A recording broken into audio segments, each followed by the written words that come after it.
Business सुरू करण्याआधी ही कल्पना येऊन तो बिझनेस पूर्णत्वात येण्यासाठी कशा प्रकारे स्टेप्स असाव्यात, काय सांगशील? सिंपल उदाहरण देते, बटरफ्लाय.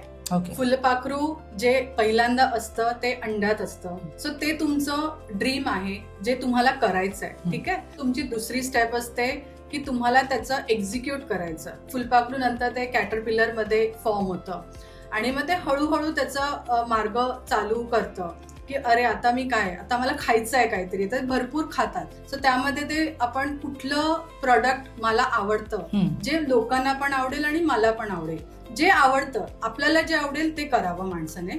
आणि त्यातून थर्ड स्टेप मध्ये तुम्हाला जसजसं तुम्ही पुढे जाल, फुलपाखरूचं एक कवच तयार होतं.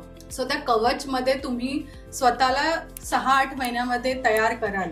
तुम्हाला कळेल की 0 पासून मी 8 महिन्यामध्ये एवढं करू शकली, तर माझे पंख तर आरामातच छान उडतील. आणि मग तो हळूहळू तो कवच फुलपाखरू तोडून पंख बाहेर येतात आणि उडतं ते, आणि मग सगळीकडून त्या गोष्टींची साथ मिळते. सो तुम्ही सुद्धा सुरुवात करा.